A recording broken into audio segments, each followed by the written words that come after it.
Oí el suave gorgoteo del esofiltro del hermano Xavier antes de verlo a él. Su cabeza alopécica estaba tan cerca de su pecho como le permitía su equipo de respiración. Parecía estar encendiendo unas luces de chispa en las esquinas del altar de un sagrario. Una figura imponente, recreada en frío plomo y cristal esmerilado, lo contemplaba desde la pared. La Dama Gris, santa patrona de los gloriosos evolucionados. La vidriera brillaba por dentro, iluminada de manera espeluznante por las farolas del arco exterior. Me acerqué al sagrario. Había tarros con órganos dentro. En el interior de algunos de ellos flotaban globos oculares como si fueran huevos en salmuera.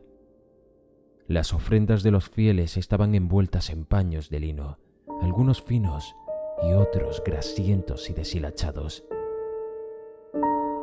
Unas pocas moscas zumbaban entre los restos abandonados de la congregación. Uno de los fardos se movía. Una pequeña rata de la peste asomó el hocico, como si me desafiara a arrebatarle su tesoro. La gasa que lo envolvía se enganchó en alguna parte y el contenido del fardo cayó dando tumbos al suelo. Un dedo reseco. La rata se acercó correteando, pero el hermano Xavier la espantó y el roedor regresó a las sombras. «Camille», dijo. Pude percibir su alegría por debajo del húmedo borboteo de su voz. «¿Has venido en busca de contemplación?» «Más bien, de información, hermano». Saqué el rosario del bolsillo. Las cuentas de vidrio se habían enredado con la cadenita. El hermano Xavier se volvió hacia mí. Sus ojos también estaban detrás de un cristal que los ampliaba como los de los tarros, pero a diferencia de estos, los suyos rebosaban vida. Le tendí el rosario. «¿Dónde has encontrado esto?» Sacudió la cabeza mientras lo inspeccionaba, antes de chasquear la lengua. «No importa. A estas alturas ya debería saber que no debo hacer preguntas así». Devolvió su atención a las luces votivas. Hace varias semanas conocí a un hombre que lo llevaba. Vino a encender una chispa y a pedir su favor para el Día del Progreso. Señaló la figura de la vidriera con un cabeceo. La capa de la Dama Gris era un mosaico de vidrio color ceniza, engranajes oxidados y pistones ennegrecidos. Los inventores invocaban su nombre cuando se sentían perdidos por incapacidad o fracaso, pero sus bendiciones solían exigir sacrificios. Tenía la tez bronceada de los moradores del desierto y era más viejo que los aprendices extranjeros que suelen presentarse a las pruebas, añadió. ¿Sabes qué clan buscaba? Dijo que se alojaba en una casa de huéspedes cerca de la mansión Arbino. El zumbido industrial de la congregación remitió. Han concluido los testimonios de esta noche. El deber me llama. Me dio unas palmaditas en la mano. Se recogió la túnica oscura y regresó al salón principal, dejándome a solas con mis pensamientos. Hacking había vuelto, pero sin anunciarse, aunque tampoco es que en nuestra última conversación hubiéramos acordado un método para ponernos en contacto. Recogí el quebradizo dedo del suelo y lo coloqué con las demás ofrendas. Imaginármelo presentando una petición como un vulgar aprendiz me irritaba. Su talento era muy superior al de los artífices del clan Arbino. Más allá de los triángulos y rombos de la vidriera del sagrario, pude ver a Abiet debajo de una farola. Obedecía mis órdenes. De momento. Mi silencio indulgente se volvió interrumpido por el susurro de unos pasos, sigilosos pero mucho más grandes que los de una rata. Sentí que el excristal de mi pecho vibraba de impaciencia al volverme hacia la amenaza. ¿Eres ella?, preguntó una vocecilla. Una niña pequeña salió de un rincón en penumbra, cerca de un banco de metal. No debía de tener más de 6 o 7 años. ¿Eres la Dama Gris?, preguntó. Ahora que estaba más cerca, el pulso de mi excristal se ralentizó y bañó su rostro con una luz suave y azulada. Llevaba en un brazo un paquete envuelto en gasa, un paquete idéntico a los que había detrás de mí. La otra manga de su vestido oscuro colgaba vacía. Era mucho más alta que ella. Me arrodillé para mirarla cara a cara y con delicadeza rocé el banco. Un arco de energía cristalina saltó de mis dedos al metal. La niña contempló cómo se reflejaba la temblorosa chispa en la superficie pulida de mis hojas. ¿Sacrificaste las piernas en el día del progreso?, preguntó. Los gloriosos evolucionados honraban la ancestral tradición zaunita de sacrificar algo personal el día del progreso con la esperanza de que la siguiente generación de invenciones fuese mejor. Era una práctica que se remontaba a los primeros tiempos de la ciudad, cuando el pueblo de Zaun tuvo que rehacer sus vidas desde cero tras la devastación del incidente. Para muchos, el crecimiento y la prosperidad de Piltover sobre aquellas ruinas ennegrecidas era la mejor prueba de que la tradición tenía sentido. Miré a la niña. No eran las piernas lo que había entregado un día del progreso, mucho tiempo atrás, sino algo mucho más preciado. Las cambié por estas, le dije, porque servían mejor a mi propósito. La niña asintió. La luz azulada se había atenuado, pero seguía pudiendo ver las venas ennegrecidas en los deditos que sostenían el fardo, como patas de araña. No era frecuente que la peste afectara a alguien tan joven en aquella parte de la ciudad.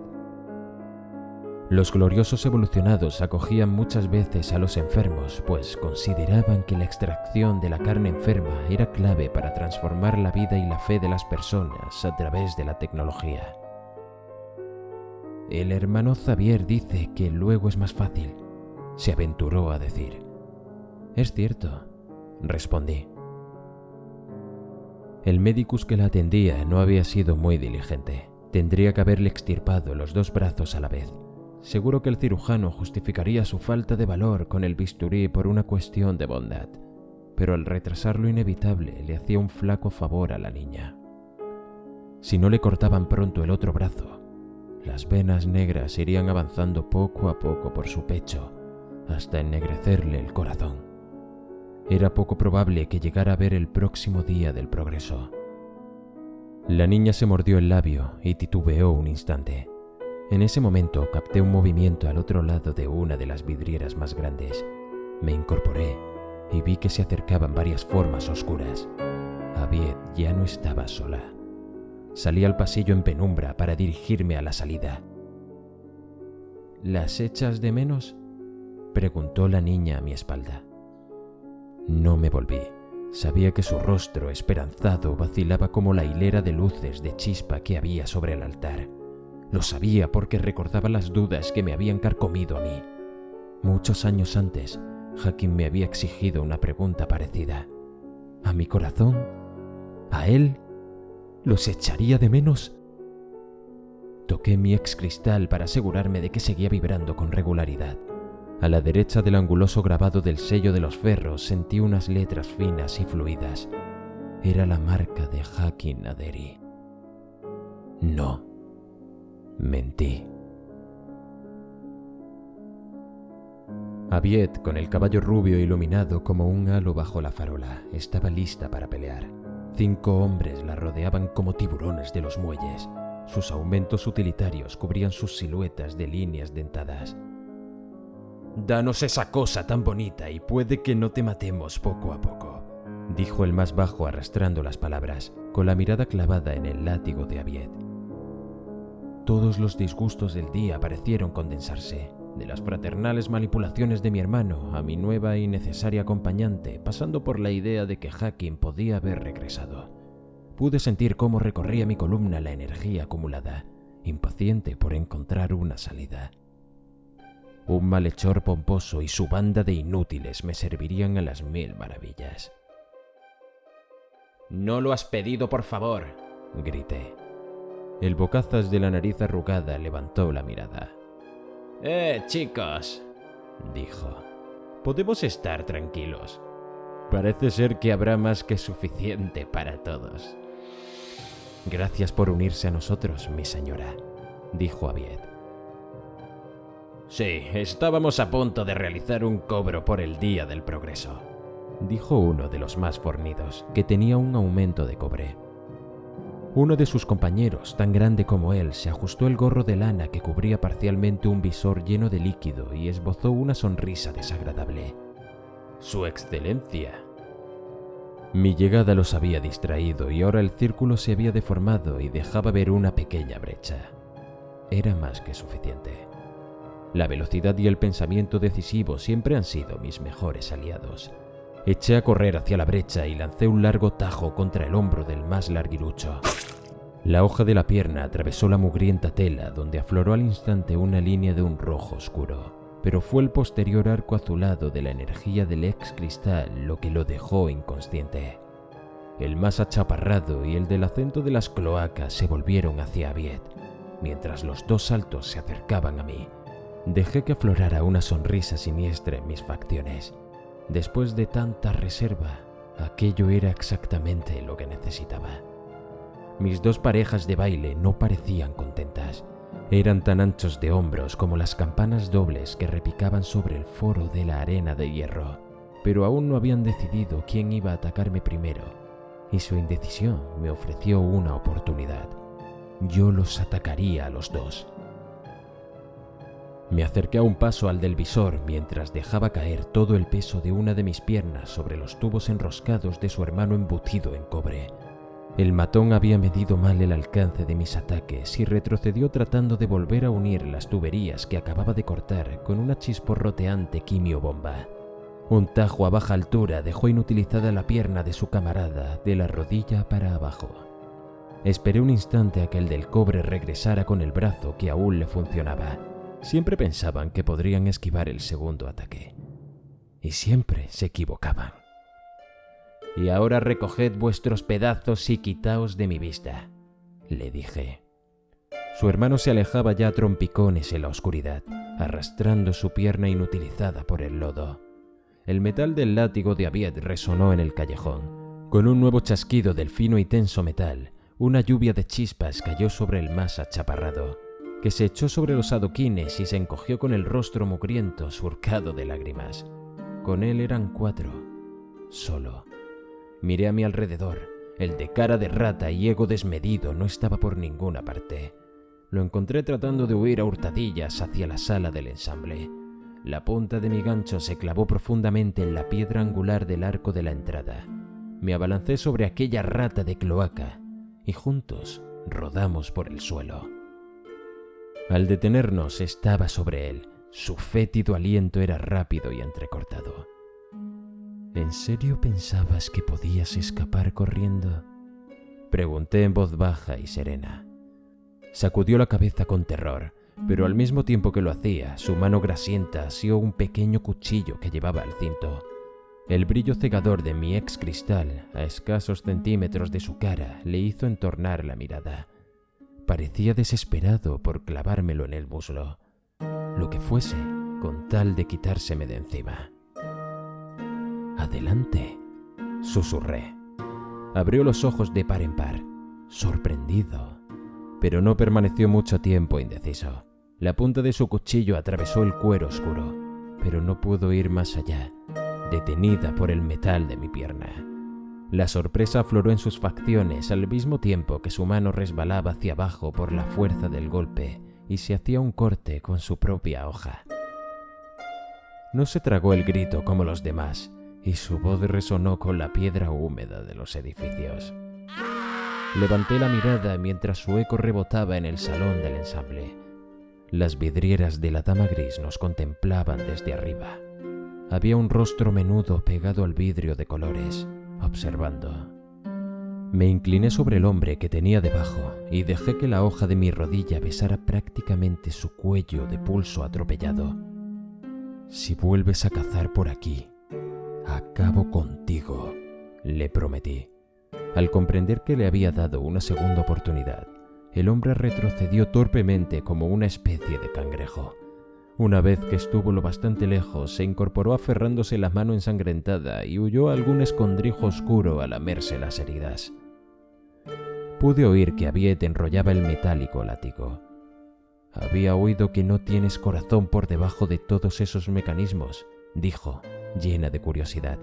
Puede que los rumores sean falsos. Vigila tus modales, muchacha, respondí con frialdad al salir del callejón. O tendré que vigilarlos yo. Los mercados de la linde y la sala del ensamble estaban siempre revestidos de sombras, como si los abrumase la magnitud del progreso que se erguía sobre ellos. Pero cuando llegamos a la casa de huéspedes que había cerca de la mansión del clan Arbino, había caído la noche verdadera. Después de aplicarle los incentivos apropiados, el posadero se mostró más que cooperativo con el libro de huéspedes, aunque su letra dejaba mucho que desear. Naderi se encontraba en el sótano o en el tercer piso.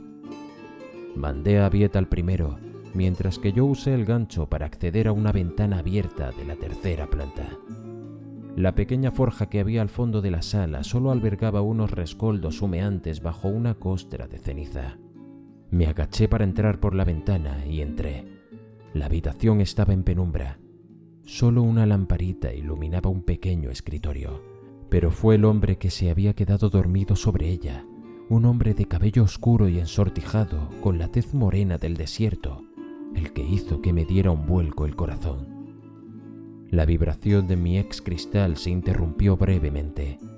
Era como si hubiese congelado el tiempo también para él. Hakim. Lo llamé con un susurro. La figura de la mesa se movió y comenzó a despertar. Se estiró con la elegancia de un gato y se volvió. Se limpió el sueño de los ojos con expresión de incredulidad. Era tan parecido a Hakim que resultaba doloroso. Pero no era él. ¿Señora Ferros? Se estremeció, más despierto a cada instante. ¿Qué está haciendo aquí? ¿Nos conocemos?, pregunté. No exactamente, mi señora, dijo casi avergonzado, pero he visto su rostro con frecuencia. Volvió al escritorio y revolvió entre sus papeles hasta encontrar uno que parecía un poco más viejo y desgastado que los demás. Me lo ofreció. Las líneas eran firmes, el trazo pulcro y ordenado, y las sombras precisas. Era obra de Hakim, pero no era un plano, sino un boceto de mi rostro. No recordaba haber posado para él. Debió de dibujarlo de memoria una noche, después de trabajar en el laboratorio. Llevaba el pelo revuelto. Sonreía. Era una mujer enamorada. La punzada de dolor fue tan intensa que no pude contener un brusco suspiro. Pero no dije una sola palabra al joven que tenía delante. No podía. Es como si lo hubieran dibujado ayer mismo, mi señora, dijo llenando el silencio. Pretendía ser un halago, pero solo sirvió para acrecentar aún más los abismos de tiempo que se extendían en mi mente. Mi tío lo llevó consigo hasta el día de su muerte. ¿Tu tío? ¿Ha muerto? Sí, Hakim Naderi. ¿Se acuerda de él?, preguntó. Sí. La palabra se me pegó a la boca y se enroscó alrededor de una pregunta egoísta que llevaba demasiado tiempo arrastrando conmigo. Una pregunta cuya respuesta nunca había sabido si quería conocer. Si el dolor del recuerdo iba a abrumarme con un millar de pequeños cortes, más valía abrirlos de una vez y terminar para siempre. Miré a aquel joven que tanto se parecía a Hakim. Dime, ¿llegó a casarse tu tío? No, mi señora, respondió sin saber si aquello iba a decepcionarme. El tío Hakim decía que amar tu obra es más de lo que se puede pedir en esta vida. Había derramado todas mis lágrimas hacía tiempo, así que no me quedaba ninguna.